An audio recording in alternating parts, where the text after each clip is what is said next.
रूस ने ईरान के लिए काबिल एतमाद शराकतदार यानी पार्टनर, दोस्त होने का फिर से अज़्म दोहराया है। रूसी सदर व्लादिमीर पुतिन ने अपने ईरानी हम मनसब यानी काउंटर पार्ट मसूद पेज़ेश्कियान, जो ईरान के सदर हैं, उन्हें यकीन दिलाया है कि मॉस्को तेहरान का एक वफादार दोस्त और काबिल एतमाद यानी भरोसेमंद शराकतदार यानी पार्टनर बना रहेगा।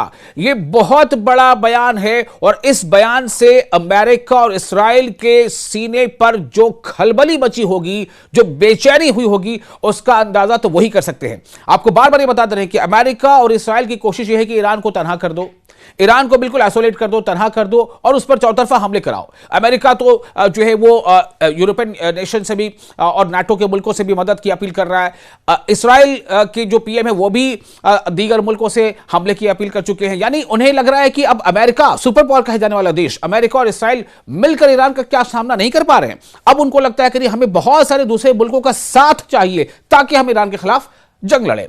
लेकिन ऐसे में व्लादिमीर पुतिन का बड़ा बयान सामने आ जाता है और खुद वो ईरान के सदर मसूद पेज़ेश्कियान से बात करते हुए ये कहते हैं कि रूस अपने पार्टनर, अपने शराकतदार, अपने दोस्त ईरान के साथ बराबर खड़ा है और हर तरह से मदद करने को तैयार है। इतवार के रोज अपने पैगाम में व्लादिमीर पुतिन ने नौरोज के मौके पर ईरानी सदर को मुबारकबाद पेश की। अपने तहनीयती पैगाम में उन्होंने इस उम्मीद का इजहार किया कि ईरानी आवाम इन मुश्किल आजमाइशों से वकार के साथ गुजरेंगे। व्लादिमीर पुतिन ने इस बात पर भी जोर दिया है कि रूस इस नाजुक और चैलेंजिंग दौर में ईरान के साथ बतौर एक काबिल एतमाद दोस्त खड़ा रहेगा। काबिल एतमाद यानी दोस्त, ऐसा दोस्त नहीं जो मुसीबत के टाइम भाग जाए, बल्कि एक ऐसा दोस्त जो संकट के वक्त, जो चैलेंजेस के वक्त, जो मुसीबत के दौरान आपके साथ खड़ा नजर आएगा। तो जाहिर सी बात है कि अगर दोस्त आपके साथ खड़ा है मुसीबत के वक्त, तो फिर वो क्या करेगा? खड़ा होने का मतलब क्या आप समझ सकते हैं।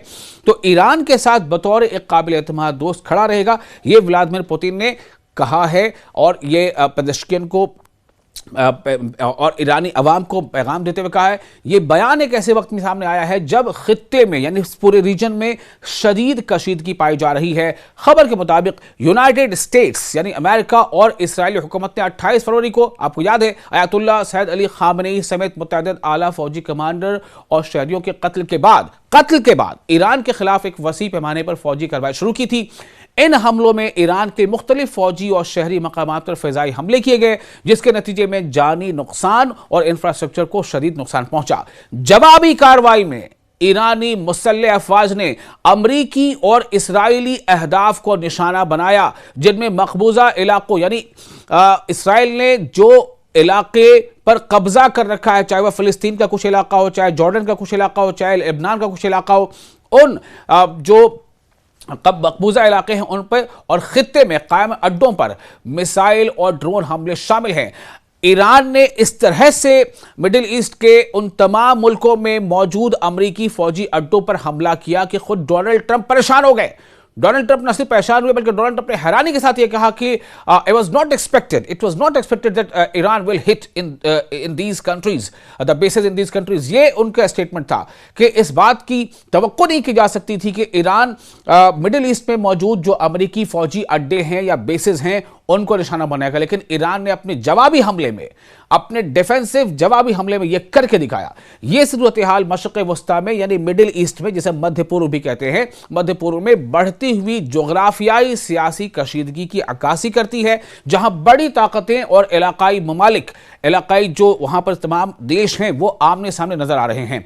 तो अब सवाल यह पैदा हो रहा है कि अगर रूस खुलकर अब यह बात कह रहा है, तो क्या कोई दोस्त सिर्फ मुसीबत के वक्त खड़ा होता है? साथ में खड़ा होने का मतलब क्या होता है आप समझ सकते हैं। ऐसी बहुत सारी रिपोर्ट्स सामने हैं, इनमें से बहुत सारी रिपोर्ट्स ऐसी भी हैं जिनके बारे में हम तस्दीक शुदा अंदाज पर नहीं कह सकते, लेकिन बहुत सारी ऐसी रिपोर्ट्स हैं कि रूस ने ईरान की मदद की है, रूस ईरान की मदद कर रहा है, रूस ईरान की मदद करेगा, कई तरह से मदद कर रहा है, चाहे सैटेलाइट इंफॉर्मेशन से मदद हो, चाहे टेक्नोलॉजी से मदद हो, या फिर कई और दूसरे स्ट्रैटेजिक मदद है। और रूस, आप जानते हैं कि रूस एक ज़माने का सुपर पावर मुल्क रहा है, तो रूस की यह मदद और रूस का ऐलान, और इसी तरह से चीन ने भी कई बार जो है इस तरह की बातें की है कि वो लगातार ईरान के साथ हो। साथ का मतलब एक ये भी बात कही जा रही है कि अगर कोई मुल्क अमेरिका या इसराइल के साथ नहीं है, इसका मतलब है कि वो ईरान के खिलाफ नहीं है। लेकिन अगर कोई मुल्क अमेरिका और इसराइल के साथ भी ना हो और साथ ही साथ ये ऐलान करे कि हम ईरान के साथ हमदर्दी रखते हैं, हम ईरान के साथ खड़े हैं, तो इसका मतलब बिल्कुल साफ हो जाता है कि कहीं ना कहीं ईरान को ऐसे मुल्कों का लगातार साथ मिल रहा है और इसी नतीजे से और इसी वजह से ईरान जो है अमेरिका और इसराइल पर लगातार हमले भी कर पा रहा है और उन्हें आंखों में आंखें डालकर जवाब दे रहा है।